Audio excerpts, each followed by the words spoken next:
Hello बच्चों, नमस्ते। कैसे हैं आप सब लोग? उम्मीद है शानदार, जिंदाबाद, जबरदस्त होंगे।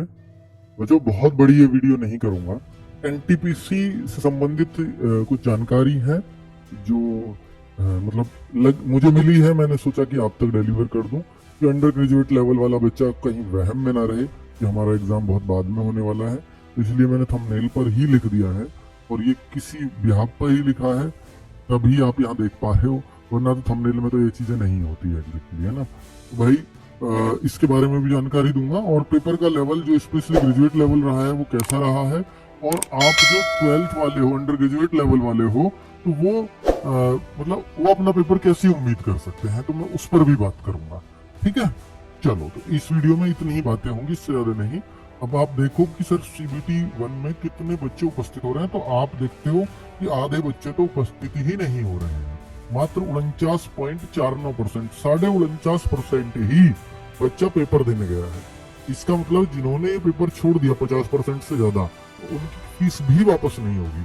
रेलवे कहता है कि हमने तो आपका इंतजाम किया था, हमने तो आपके लिए पेपर तैयार किए हुए थे, हमने तो आपके लिए सिस्टम तैयार किए हुए थे, हमारा खर्चा लग गया वहां, और आप नहीं आते हो तो भी आपका पैसा वापस नहीं होगा। खर्चा इनका भी लगा जो आए, पर चलो ये जेन्युइन कैंडिडेट से, तो फालतू के लोगों के लिए हम पैसे तो कम से कम उनसे ले लें, ये रेलवे कहता है। कुल मिलाकर के उनके पैसे वापस नहीं होंगे। ये बच्चे फेल हो, पास हो, सीबीटी 1 पास हो ना हो, इन सब बच्चों का जो भी एग्जाम में बैठे हैं, ये सब बच्चे क्या होंगे, ये इन सब बच्चों के पैसे वापस आएंगे। कब आएंगे इसका कुछ अता पता नहीं है। आप देखो आरपीएफ का कब का एग्जाम हो गया, अब तक किसी बच्चे का कोई पैसा वापस नहीं आया है। ये मत सोचना कि मैं तो एग्जाम दे लिया, मेरे तो पैसे अब तक आए नहीं। तो हो सकता है इनके लिए 6 महीने, 8 महीने, साल भर भी आपको इंतजार करना पड़े। ठीक है भैया, सरकारी काम है तो चीजें थोड़ा सा सरकारी तरीके से ही चलती हैं। अब बात कर लेते हैं कि भाई ये जो ग्रेजुएट लेवल का एग्जाम था, आप देखो ना, इसमें कंपटीशन मात्र 719 का था एक सीट पर। मात्र इसलिए कह रहा हूँ, मात्र नहीं होता 719, और इसलिए कह रहा हूँ क्योंकि आप अगला दिखाऊंगा तो आप डर जाएंगे। तो 8113 वैकेंसी थी। कंपटीशन कैसे निकलता है, जो 58 लाख फॉर्म थे।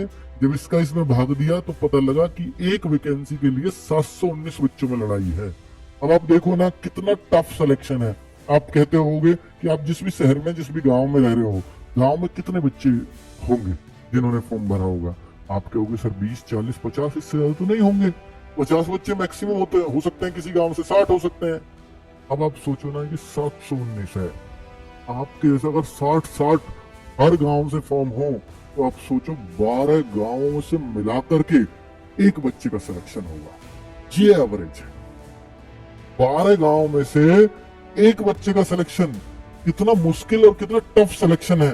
और ये कंपटीशन है मेरे भाई, इसमें चीजें ऐसे कटती भी चली जाती है। अब आप ये मत सोचना सिर्फ 12 गांव में से तो हमारे में 2 होशियार हैं, इसका मतलब वो दोनों फिर उनमें से एक ही लगेगा, ऐसा नहीं है। हो सकता है आपके 12 गांवों में से 50 बच्चे सेलेक्ट हो जाए और किसी 50 गांवों से एक भी ना हो। तो ये एवरेज मैंने आपको बताया, कंपटीशन इस तरह का है। ठीक है, तो ये जानना जरूरी है। और मैं अगर अगला दिखाऊंगा तो भाई ये आपको मालूम है कि 5 जून से और 24 जून तक ये एग्जाम चल रहे हैं। यानी मैं आज ये वीडियो बना रहा हूँ, तो ये मत सोचना कि सर अभी तो एग्जाम ही रह रहा है हमारा ग्रेजुएशन लेवल का, आप ये वीडियो लेकर के आ गए हो। तो भाई एनालिसिस तो मैं करा ही सकता हूँ, अब तक आए पेपर के आधार पर, तो मैं उसका एनालिसिस भी करूंगा। तो आज मैं जब ये वीडियो 17 जून को बना रहा हूँ, तो आप ये तो उम्मीद कर लीजिए कि सबका डेटा लेकर के आऊंगा अब तक के हुए पेपर का। ठीक है, तो एक जेन्युइन रिव्यू आपको दे करके जाऊंगा। लेकिन उससे पहले मैं आपको बता दूं कि 12th लेवल या अंडर ग्रेजुएट लेवल इसको बोलते हैं, जिसके एग्जाम डेट का आपको अभी इंतजार है। और आपको अगर मालूम हो तो इसकी एग्जाम डेट मात्र 20 से 22 दिन या 25-26 दिन पहले आई थी। 25-26 दिन पहले, यानी ये जो डेट थी मैं आपको बता भी दूं, तो ये शायद 28 या 29 मई में ये डेट आई थी। और सॉरी, 28-29 मई नहीं, इस डेट से 5 और 21, तो आप ये 9-10 के आसपास आप मान लीजिए, 9-10 मई के आसपास ये डेट थी। और 5 तारीख से एग्जाम शुरू होने, 5 जून से। और आपको 9-10 मई के आसपास किसी चीज की डेट मिल रही है, 5 जून से आपको पेपर देने हो, तो आप सोच लीजिए ना कि आपके पास तैयारी के लिए कितना सा समय बचा है। और यही होने वाला है इसके साथ, अंडर ग्रेजुएट लेवल के साथ। इस एग्जाम की जो एक्सपेक्टेशंस हैं, जो इंटरनली मुझे पता चला है, जहां से मैं पता कर सकता हूँ, तो वो ये है। और मैंने इसलिए पता किया, कहीं ऐसा तो नहीं ये बच्चे भी धोखे में रह जाएंगे। मैं एग्जैक्ट डेट तो नहीं पता कर पाया, पर इतना पता है कि जुलाई में एग्जाम स्टार्ट हो जाना है। इसका कारण भी है क्योंकि आपको मालूम है कि 13 अगस्त से एसएससी सीजीएल का एग्जाम शुरू हो रहा है। और 13 अगस्त ही क्यों, सिलेक्शन पोस्ट का उससे भी पहले है, और मेरे ख्याल से वो 7-8 अगस्त से ही है। ठीक है, तो उससे पहले पहले एग्जाम खत्म करना है। फिर ग्रुप डी कब होगा, ग्रुप डी का पता नहीं भाई, वो कब का कब होगा। ठीक है, पर ये निश्चित है कि ये जुलाई में शुरू हो जाना है। वो बात अलग है कि ये 20, 22 या 25 के आसपास से शुरू होगा, वो अलग बात है। पर ये जब भी शुरू होगा उससे पहले, मतलब ये 5-7 अगस्त से पहले पहले खत्म हो जाएगा। तो फिर तो जाहिर सी बात है कि ये 15 के आसपास शुरू भी करना पड़ेगा, क्योंकि 16 दिन में ये एग्जाम जो कि 5 से 24 के बीच में करा पाए 58 लाख का। और अब जो बच्चे हैं वो 63 लाख हैं। तो जब वो 16 दिन चला तो जाहिर सी बात है ये भी तो 17-18 दिन चलेगा। और अगर ये 17-18 दिन चला तो इसको 15 जुलाई के आसपास स्टार्ट इनको करना ही पड़ेगा। तो आप 15 जुलाई के आसपास इसको मान सकते हैं। और यहाँ कंपटीशन आपको दिखा दूं, मात्र 3445 वैकेंसी है। वो 8000 फिर भी थी, ये उसकी आधी भी नहीं है, लेकिन फॉर्म उससे भी 5 लाख ज्यादा है। वो 58 लाख थे तो ये 63 लाख है, क्योंकि ग्रेजुएट बच्चा कम होता है और 12th वाला बच्चा, हर ग्रेजुएट भी तो 12th है ना, तो वो लोग तो इसमें भर ही रहे हैं। और ये 5 लाख और बढ़ गए, जो अभी ग्रेजुएशन कर रहे हैं वो भी तो बढ़ गए ना इसमें, इसके अंदर। तो भाई यहाँ जो कंपटीशन, वहां तो 700 का था, यहाँ 1800 का है। अगर मैं गांव की बात करूं तो यहाँ 30 गांव में से एक बच्चे का सिलेक्शन है। तो आप सोचिए ना कि ये कितना टफ कंपटीशन है। और ये टफ कंपटीशन 1800 वाला ना आपको एसएससी सीजीएल में देखने को मिलेगा, ना सीपीओ में देखने को मिलेगा, ना किसी स्टेट की पुलिस भर्ती में देखने को मिलेगा। ये मिलता है एनटीपीसी जैसे एग्जाम में देखने को, जहाँ 3000 वैकेंसी हो और 63 लाख फॉर्म हो। सोचो कि यूपी के अंदर, यूपी पुलिस के अंदर 48 लाख फॉर्म थे और वैकेंसी भी 60,000 थी, और यहाँ वैकेंसी मात्र 3000 है, फॉर्म उससे कहीं ज्यादा है।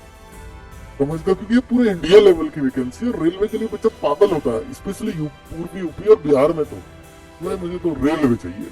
ठीक है, तो एग्जाम डेट मैंने आपको एक आइडिया दे दिया है। अब मैं एग्जाम एनालिसिस पे आता हूँ, जो ग्रेजुएट लेवल का, और उसके आधार पर ही मैं आपको तय कर दूंगा कि आपका पेपर कैसा आने वाला है। ग्रेजुएट लेवल का अगर मैं एनालिसिस करवाने लगूं तो मेरे भाई आप इस बात को गौर से सुनना कि अगर आप मैथ्स का देखोगे तो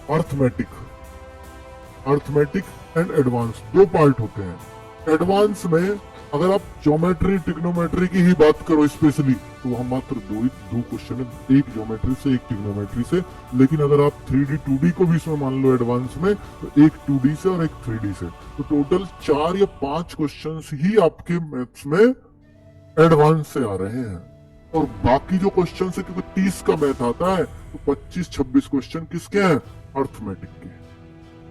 अब आप कहो सर ये तो ठीक है, पर ये लेवल कैसा आ रहा है? तो जो 2D 3D के क्वेश्चंस हैं वो ठीक ठाक लेवल के आ रहे हैं, वही इसको थोड़ा सा टफ बना रहे हैं। फिर भी अगर मैं बोलूं कि भाई बच्चों ने जो बोला, जो एवरेज बच्चे हैं, वो इसमें 25-26 क्वेश्चन टोटल एडवांस और ये मिला के 25-26 क्वेश्चन मतलब करने लायक है। एक एवरेज बच्चा भी इसमें 25-26 करके आ रहा है। अब चूंकि ये ग्रेजुएट लेवल है, और जो अंडर ग्रेजुएट लेवल है, अंडर ग्रेजुएट लेवल इससे तो थोड़ा इजी आएगा, ये तय है। आपके उस 63 लाख फॉर्म में वैकेंसीज का मैं क्या इससे टफ नहीं हो सकता?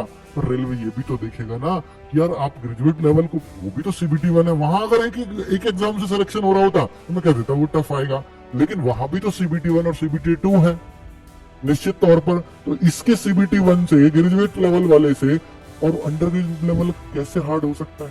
ये तो कॉमन सेंस की बात है। इसको तो रेलवे को क्वेश्चन पेपर प्रोवाइड करा रही है कंपनी, वो भी सोचेगी कि ऐसा तो बना ही नहीं सकते। और पेपर आप कहो कि सर बच्चे बहुत अच्छा करके आ रहे हैं, फिर तो सोचेंगे कि इसका थोड़ा टफ बना दे। भाई अभी तो उन्होंने कॉपी थोड़ी चेक करी है कि कौन सा कितना अच्छा करके आ रहे हैं बच्चे, और उनका पेपर तो बहुत पहले सेट हो गया होगा, है ना। एकदम से तैयार करने बैठेंगे नहीं। जब पेपर सेट किया होगा तो जाहिर सी बात है, ये तो दिमाग में रखा होगा, ग्रेजुएट लेवल का थोड़ा हार्ड करके चलेंगे और अंडर ग्रेजुएट लेवल का थोड़ा सा कम करके चलेंगे। बिल्कुल ऑब्वियसली यही एक दिमाग में रहता है। अब बात करते हैं रीजनिंग की। तो रीजनिंग के मेरे भाई 30 क्वेश्चन है, आप सब लोगों को मालूम है, लेकिन 27 क्वेश्चन आप इजी टू मॉडरेट कह सकते हो, जो एक एवरेज बच्चा इजीली कर लेगा अगर उसने पढ़ाई कर लिया तो। लेकिन 2 से 3 क्वेश्चन आपको मॉडरेट लेवल के मिलेंगे जो आपको परेशान भी कर सकते हैं, मॉडरेट लेवल। ठीक है, आपके सर ये जो एग्जाम है ये तो हर बार लेवल बढ़ता तो नहीं जा रहा है, जो शुरू में आए थोड़े आसान आए, अब थोड़े टफ तो नहीं होते जा रहे हैं। हाँ, तो ये सुनने में आया है, पर भैया जिसने पहला एग्जाम दिया उसने दूसरा नहीं दिया, जिसने दूसरा दिया उसने पहला नहीं दिया, बच्चे ही तो बता रहे हैं। तो ऐसे तो कह पाना कि टफ हो रहा है, ये मतलब तर्क संगत बात नहीं लगती, क्योंकि एक बच्चे ने दोनों एग्जाम नहीं दिए। ठीक है, दूसरी बात ये कि जैसे इस हफ्ते मंडे में जो चीजें आ रही हैं, जिस टाइप की मैथ में ये टाइप आया यूनिट डिजिट, तो पूरे हफ्ते यूनिट डिजिट चल रहा है। ये मैथ में अगर इस हफ्ते ये चीज आई, पूरे हफ्ते वो चीज चल रही है। नंबर सिस्टम से 3 क्वेश्चन, 3 ही क्वेश्चन चल रहे हैं पूरे हफ्ते, तो उस तरह से हो रहा है। रीजनिंग में वही टाइप, डायरेक्शन से अगर 2 क्वेश्चन है तो पूरे हफ्ते 2 क्वेश्चन आ रहे हैं और उसी टाइप के आ रहे हैं।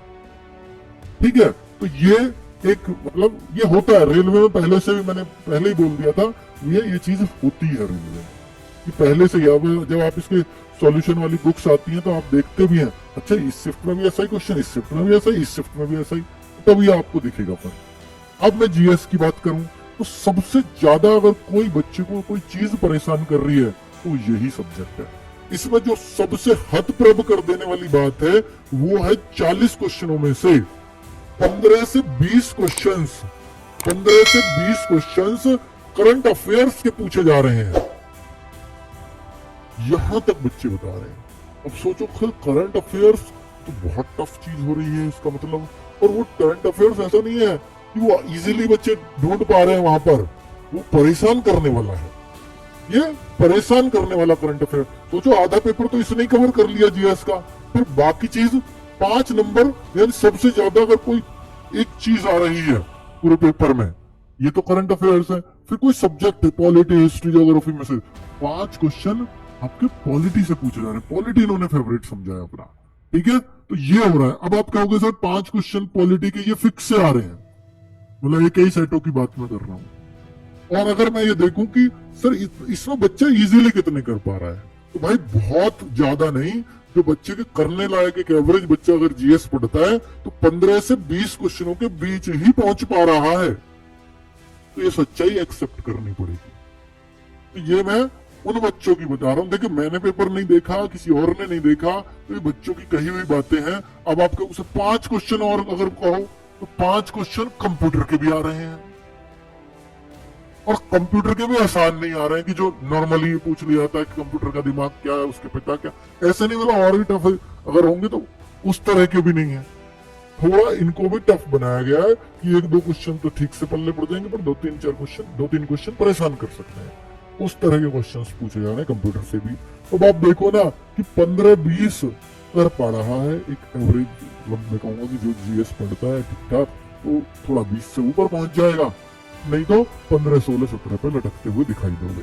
तो यहाँ इन्होंने जीएस में इसको टफ बनाने की कोशिश करी है पेपर को। अब आप उसकी बात करें कि सर जो हमारा वो लेवल है, यानी 10+2 वाला जो अंडर ग्रेजुएट लेवल है, जाहिर सी बात है कि इन दोनों में तो कोई परेशानी नहीं होनी, तो जीएस जरूर वहां थोड़ी सी आसान हो जाएगी बाकी के मुकाबले, इसके मुकाबले। ठीक है, तो ये आपका पूरे पेपर का एक संपूर्ण एनालिसिस है, जिस तरह का पेपर आ रहा है और जैसी बच्चों ने बातें करी हैं उस हिसाब से बता रहा हूँ। बाकी पेपर अगर सामने होता तो शायद और ज्यादा बेहतर बता पाता। ठीक है बच्चों, थैंक यू वेरी मच, नमस्कार।